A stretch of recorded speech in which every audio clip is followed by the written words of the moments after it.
আমাৰ লামডিং মহাবিদ্যালয়ত ৩ ছেপ্টেম্বৰ ২০২৫ তাৰিখে এটা অপ্ৰীতিকৰ ঘটনা ঘটিলে, য'ত কিছু সংখ্যক ছাত্ৰ ছাত্ৰীয়ে অলপমান আমাৰ কলেজ কেম্পাছটো অনিষ্ট কৰিব ধৰিলে। তো ইয়াতে মূলতে আমি ক'বলৈ বিচাৰিছোঁ আমাৰ গোটেই teaching staff, non teaching staff আৰু অফিচৰ ফালৰ পৰা যে আমাৰ মহাবিদ্যালয়ত ২৫০০ ওচৰা-ওচৰি ষ্টুডেণ্টছ আছে।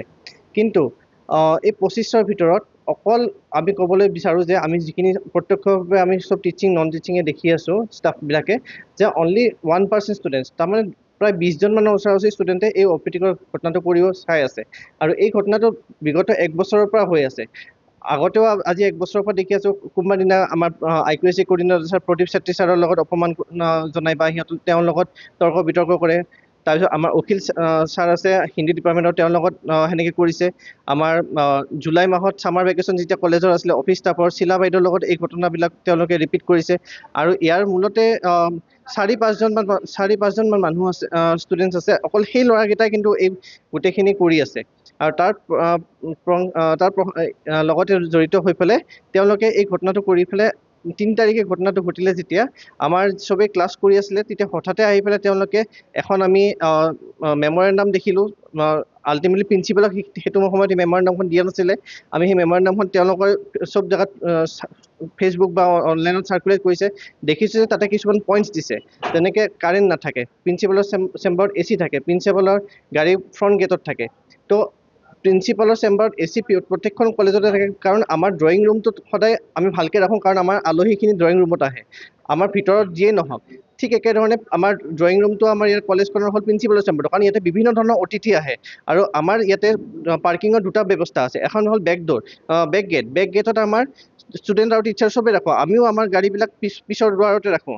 কিন্তু সিদিনাখন ঘটনাটো ঘটিলে কি, আমাৰ প্ৰিন্সিপালে ফ্ৰণ্ট গেটত ৰাখিছে, আৰু আনকি আমাৰ যিখিনি গেষ্ট আহে বাহিৰৰ পৰা কলেজলৈকে, তেওঁলোকেও আমাৰ ফ্ৰণ্ট গেটতে ৰাখে, কাৰণ তেওঁলোকে পটককৈ ওলাই যাব লাগে, কাৰণ বেক গেটখন অলপ দূৰলৈকে আছে। তো তেওঁলোকে কৰিলে কি, প্ৰিন্সিপালৰ গাড়ীখন পামচাৰ কৰিলে, লগতে আমাৰ কেইজনমান টিচাৰ্ছৰ লগতো হতাহতি হ'ল, আৰু বিভিন্ন ধৰণৰ প্ৰপাৰ্টিজ আৰু বয় বস্তু ক্ষতি কৰিব ধৰিলে। যেনেকৈ আমাৰ দৰ্জাবিলাক ভাঙিব ধৰিলে, ৱাল মেগাজিনৰ আইনাবিলাক ভাঙিব ধৰিলে, আৰু তাৰপিছত তেওঁলোকে নিজে দুখো পাইছে আৰু তেজ ওলাইছে। আৰু সেইটো বাতৰিত ওলাইছে যে ষ্টুডেণ্টৰ আৰু শিক্ষকৰ হতাহতি বা সেনেকুৱা ধৰণৰ ইয়াতে মানে ষ্টুডেণ্ট আহত হৈছে, কিন্তু তাতে কোনো ধৰণৰ টিচাৰ আৰু ষ্টুডেণ্টৰ হতাহতি হোৱা নাই। এইটো এটা একদম ভুল বাতৰি ওলাইছিলে, যিটো স্পষ্টীকৰণ আজি আমি লামডিং কলেজৰ ফালৰ পৰা দিবলৈ বিচাৰিছোঁ। তেওঁলোকে নিজে গ্লাছ ভাঙি থাকোঁতে তেওঁলোকৰ হাতত দুখ পাই পেলাই তেজ ওলাইছিলে। আৰু ইয়াৰ লগতে আমি ক'বলৈ বিচাৰিছোঁ যে ২-এজন ছাত্ৰ ছাত্ৰী, আমাৰ ষ্টুডেণ্টছ ইউনিয়নৰো আমি সকলোকে দুখ নিদিওঁ, তেওঁলোকো বহুত ভাল ষ্টুডেণ্ট, আৰু আমাৰ বিশেষকৈ লামডিং কলেজৰ ছাত্ৰ ছাত্ৰীক আমি বহুত ভাল বুলি ভাবোঁ, কাৰণ তেওঁলোকৰ ২৫০০ ষ্টুডেণ্টৰ ভিতৰত সিদিনাখনৰ ঘটনাটোত ১০০জন মানুহে ষ্টুডেণ্ট আছিলে। আপুনি তাৰ পৰাই মানিব পাৰে যে আপুনি 3-4% ষ্টুডেণ্টো সিদিনাখন সেই ঘটনাটোত নাছিলে, আৰু ভাঙা ষ্টুডেণ্টছখিনি অকল হাৰ্ডলি 1% আছিলে। তাৰমানে ২৫০০ ষ্টুডেণ্টৰ ভিতৰত ২৫জন ষ্টুডেণ্টো ভাঙাত দায়িত্ব নাছিলে, ১৫ বা ২০জন ষ্টুডেণ্টে আছিলে। তো ইয়াৰ পৰাই জানিব পাৰি যে এইটো ষ্টুডেণ্টে কৰা নাই, অকল ষ্টুডেণ্টক বদনামটো দিলেও নহয়। আমি টিচাৰ সমাজে বা আমি লামডিং কলেজৰ সমাজে জানো যে আমাৰ ষ্টুডেণ্টখিনি বহুত অমায়িক, আৰু আজিও আমাৰ টিচাৰ্ছ ডেত আমি সিদিনাখন সেই ঘটনাটোৰ পিছত আমি ৰিজলিউশ্যন এটা লোৱা হৈছিলে, teaching staff, non teaching staff আৰু আমাৰ প্ৰিন্সিপালৰ সৈতে, যে আমি এইবাৰ শিক্ষক দিৱস বৰ্জন কৰিম, মানে যিটো চেণ্ট্ৰেলি অৰ্গেনাইজ কৰা হয়, মানে আমাৰ ইউনিয়নৰ ফালৰ পৰা। তাৰ প্ৰধান কাৰণ এটা আছিলে, আমাৰ যিকোনো এটা অনুষ্ঠান পতাৰ সময়ত আমাক এটা তত্ত্বাৱধায়ক, মানে ইনচাৰ্জ এটা টিম এটা দিয়া হয়। আমাৰ এইবাৰৰ ইনচাৰ্জ টিম আছিলে গীতাঞ্জলি মেম আছিলে সেইটো টিমত চাগে। তো তেখেতৰ সন্মুখতে, আমাৰ প্ৰিন্সিপাল মেডামৰ সন্মুখত সেই কাগজখনত তেওঁলোকে কিছুমান পইণ্টছ লিখি লৈ আহিছিলে, যে সময় বেছি লাগে বা কিবা কিবি সেনেকৈ অলপ পইণ্টছ আনিছিলে। প্ৰিন্সিপাল মেডামে সেইটো কৈছিলে যে এখন প্ৰতিষ্ঠানৰ এটা নিৰ্দিষ্ট এটা অনুষ্ঠান কৰাৰ কাৰণে টাইম থকাটো নিৰ্ধাৰিত হোৱা, কাৰণ উইদাউট টাইম দিলে আপুনি এটা প্ৰগ্ৰেম কণ্ট্ৰল কৰিব নোৱাৰিব। তো সেই প্ৰগ্ৰেমটো কণ্ট্ৰল কৰিব যাওঁতে কি হ'ল, তেখেতে ক'লে কি এই যিখিনি নিৰ্ধাৰিত টাইম আছে সেইখিনিৰ ভিতৰতে কৰিব লাগিব, আৰু মষ্ট প্ৰবেবলি চাগে আছিল টাইমটো 10টাৰ পৰা 1টা বজাত সেনেকুৱা আছিল বুলি মই ভাবোঁ। তো 3-4 ঘণ্টা আৰামছে দিনৰ ভাগত টিচাৰ্ছ 4টালৈকে আছিলে, তো 4 ঘণ্টা আছিলে। তো 4 ঘণ্টা সময় টিচাৰ্ছ ডে এটা মানে উদযাপন কৰিবলৈ বহুত হৈ যায়। কিন্তু তেওঁলোকে কি কৰিলে, প্ৰিন্সিপাল আৰু গীতাঞ্জলি মেডাম তত্ত্বাৱধায়ক যিজন প্ৰফেচৰ আছিল, তেওঁৰ সন্মুখতে আমাৰ ষ্টুডেণ্টছ ইউনিয়নৰ বাবাই ভৌমিক আছিল নেকি, বাবাই ভৌমিক নামৰ যিটো ষ্টুডেণ্টছ ইউনিয়নৰ ল'ৰা, তেওঁ কাগজখন প্ৰিন্সিপালৰ সন্মুখতে ছিঙি দিলে। আৰু আমি বাহিৰৰ পৰা টিচাৰ্ছ আনি পেলাই আমি ইয়াতে পাতিম বুলি পেলাই তেওঁলোকে কথাটো ক'লে। তো তাৰ পৰিপ্ৰেক্ষিতে আমি ভাবিছোঁ যে আমাৰ যিহেতু আমাৰ টিচাৰ্ছ থাকোঁতে তেওঁলোকে যদি এইখিনি সন্মান আমাক দিব নোৱাৰে, তো আমি ষ্টুডেণ্টছ ইউনিয়নৰ কোনো ধৰণৰ আমি টিচাৰ্ছৰ ফালৰ পৰা আৰু নন টিচিং ষ্টাফৰ ফালৰ পৰা আৰু প্ৰিন্সিপালৰ ফালৰ পৰা এইটো বয়কট কৰা হৈছে। কিন্তু আমি আমাৰ শিক্ষাগুৰু, আমাৰ আদৰ্শ ডক্টৰ সৰ্বপল্লী ৰাধাকৃষ্ণক অসন্মান জনোৱা নাই। সেইবাবে আমাৰ ছাত্ৰ ছাত্ৰী যিখিনি 2500 ছাত্ৰ ছাত্ৰী আছে, মানে 99% ছাত্ৰ ছাত্ৰী, তেওঁলোকক লগত লৈ আৰু লগতে আমাৰ যিখিনি শিক্ষকবৃন্দ আছে তেওঁলোকে আজি আমি আমাৰ ছেমিনাৰ হলত এখন থুলমূলভাৱে আমি ছেমিনাৰ হলত আমি অৰ্গেনাইজেশ্যন কৰিছোঁ। আমাৰ শিক্ষক দিৱসটো পালন কৰা হৈছে। খালি আমাৰ ইউনিয়নৰ ফালৰ পৰা যিটো আমাক আজি গেটত, তাকো গেটৰ বাহিৰত, তাৰমানে কি মানুহ দেখাব লাগে নেকি, গেটৰ বাহিৰত কিয় কেক কাটিব লগা আছে? তেওঁলোকে এতিয়া দেখিছে যে তেওঁলোকক ইনভাইট কৰা হোৱা নাই বা সেয়া দিয়া প্ৰশ্ৰয় দিয়া হোৱা নাই, তো সেইটো কাৰণে তেখেতে গেটত কেক কাটিব বিচাৰিছে। সেইটো আমি কোনো ধৰণে মানে যিহেতু আমাৰ টিচাৰ্ছ অৰ্গেনাইজেশ্যন সদৌ অসম শিক্ষক সন্থা আৰু আমাৰ সদৌ অসম কলেজ অফিচ ষ্টাফৰ যিটো সন্থা, তেওঁলোকে আমি লামডিং কলেজৰ যিটো ইউনিট আছে তাৰ পৰা আমি আমাৰ শিক্ষক দিৱস যিটো ইউনিয়নৰ ফালৰ পৰা সেইটো বৰ্জন কৰা হৈছে। আৰু ইয়াৰ লগতে মই এটা কথা যোগ দিব বিচাৰিছোঁ যে আমাৰ ছাত্ৰ ছাত্ৰীসকলৰ বিগত দিনতে ৰিজাল্টলৈ এটা নিউজ ওলোৱা হৈছিলে যে আমাৰ ফাৰ্ষ্ট ছেমিষ্টাৰৰ ৰিজাল্টটো যিটো আছে সেইটো বহুত দুৰ্ভাগ্যজনক আৰু বহুত ডাউনগ্ৰেডেড হোৱা বুলি দেখুওৱা হৈছিলে। তো ইয়াতে প্ৰধান কাৰণটো আমি এটা ক'বলৈ বিচাৰিছোঁ বা স্পষ্টীকৰণ এটা দিব বিচাৰিছোঁ যে আমাৰ কলেজখন গভৰ্ণমেণ্ট কলেজ, আমি প্ৰাইভেট অনুষ্ঠানৰ দৰে আমি আমাৰ ৰিজাল্টছবিলাক আমি ডিছপ্লে কৰিব বা এডভাৰটাইজ কৰিব নাযাওঁ। সেইটোৱে হয়তো আমাৰ ভুল হৈ গ'ল যে সেইটো আজি আমাৰ অসমবাসীৰ আগত বা আমাৰ লামডিংবাসীৰ আগত আমি আমি এইটো দেখাওৱা হৈছে যে আমাৰ লামডিং কলেজৰ ৰিজাল্ট বেয়া। কিন্তু ৰিজাল্ট মানে কি, ফাৰ্ষ্ট ছেমিষ্টাৰৰ যিটো ৰিজাল্ট, RTU এখন নতুন ইউনিভাৰ্চিটি, আপুনি গুৱাহাটী ইউনিভাৰ্চিটি বা বিভিন্ন যিখিনি পুৰণা ইউনিভাৰ্চিটি আছে তেওঁলোকে কি কৰে, ৰিজাল্টটো 6th ছেমিষ্টাৰ মানে যেতিয়া এক্সামিনেশ্যন কমপ্লিট হৈ যায়, তেওঁলোকে কমপ্লিট টেনিয়ৰ তাৰ পিছত ডিক্লেয়াৰ কৰে। আৰু প্ৰত্যেক ছেমিষ্টাৰত কাৰোবাৰ কিবা বেক থাকিব পাৰে। তো ফাৰ্ষ্ট ছেমিষ্টাৰৰ ৰিজাল্টটোক ৰিজাল্ট বুলি কোৱা নহয়, বিকজ সেইটো প্ৰথম তেওঁলোকে 6টা বা আজিকালি নিউ এডুকেশ্যন পলিচিৰ মতে তেওঁলোকে 8টা ছেমিষ্টাৰ দিব লাগিব। 8টা ছেমিষ্টাৰ দিয়াৰ পিছতে সেইটো কমপ্লিট ৰিজাল্ট হ'ব। তো RTU এখন নতুন ইউনিভাৰ্চিটি হৈছে, তেওঁলোকে ফাৰ্ষ্ট ছেমিষ্টাৰতে তেওঁলোকে ফাৰ্ষ্ট ছেমিষ্টাৰ ৰিজাল্ট এটা ডিক্লেয়াৰ কৰি দিলে। কিন্তু সেইটো ৰিজাল্ট নহয়, সেইটো এটা ইনটাৰ্ম ৰিজাল্ট বুলি ক'ব পৰা যায়। আৰু আমাৰ ৰিজাল্টছখিনি যদি চাবলৈ বিচাৰে বা আজি আমি অসমবাসী ৰাইজক ক'ব বিচাৰিছোঁ যে মই বিশেষকৈ বটানী ডিপাৰ্টমেণ্টৰ অধ্যাপক, তো মই মোৰ ৰিজাল্টটো ক'ব বিচাৰিছোঁ। যোৱা লাষ্ট ইয়াৰ আমাৰ টোটেল 27জনে ডিগ্ৰী পাছ কৰিছে, ইয়াৰ পৰা তাৰে 14জনে হায়াৰ ষ্টাডিজৰ কাৰণে মাষ্টাৰ ডিগ্ৰীত ছিট পাইছে। এইবাৰ আমাৰ 8জন ষ্টুডেণ্টে গ্ৰেজুৱেশ্যন দিছে, তাৰে ভিতৰত 5জনে আমাৰ মাষ্টাৰ ডিগ্ৰীত ছিট পাইছে। আমাৰ অসমীয়া ডিপাৰ্টমেণ্ট, আমাৰ এডুকেশ্যন ডিপাৰ্টমেণ্টৰ এতিয়া ইউনিভাৰ্চিটিত মাষ্টাৰ ডিগ্ৰী কৰি আছে আৰু তেওঁলোকে নেট স্লেট পাছ কৰি পেলাই সৰ্বভাৰতীয় মূলৰ পৰীক্ষা পাছ কৰিছে।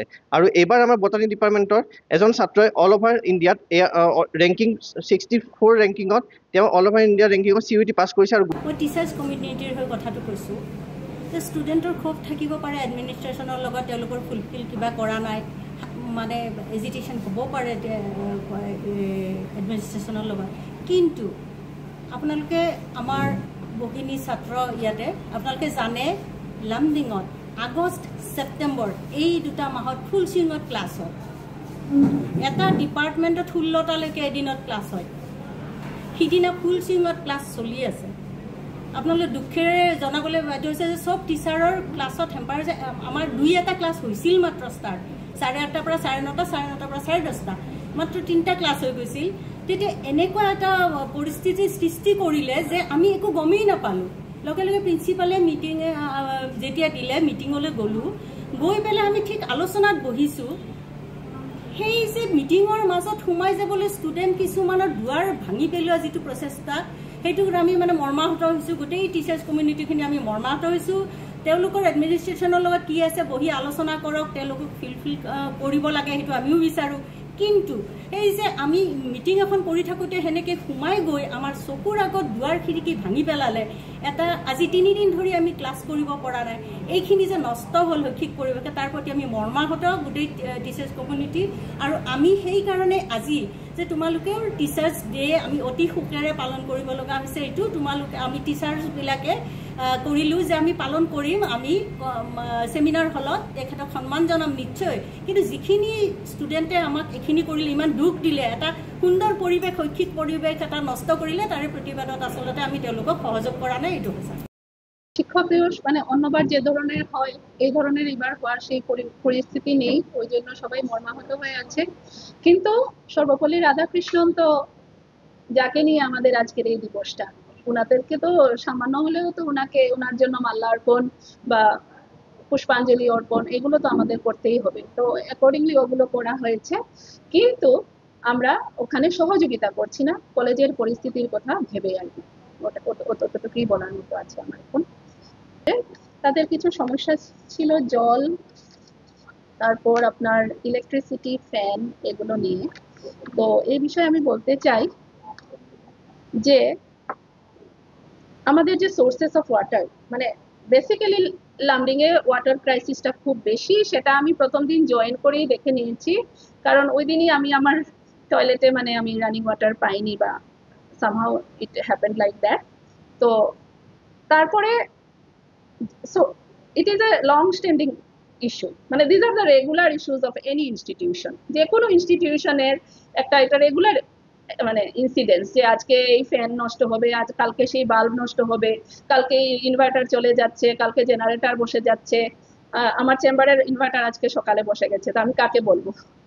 আমি তো কাউকে বলতে পারছি না, আমি নিজেই করবো। তো কথাটা হলো সেটাই আর কি। গতিকে আমাদের যথাসম্ভব আমরা চেষ্টা করছি যাতে স্টুডেন্টের যেগুলো দৈনন্দিন, যেটা আমি ওটাকে কোনো বিশেষ কোনো দাবি আমি বলতে ওটাকে আমি আখ্যায়িত করতে পারবো না, ওটা নর্মাল ডে অ্যাক্টিভিটি।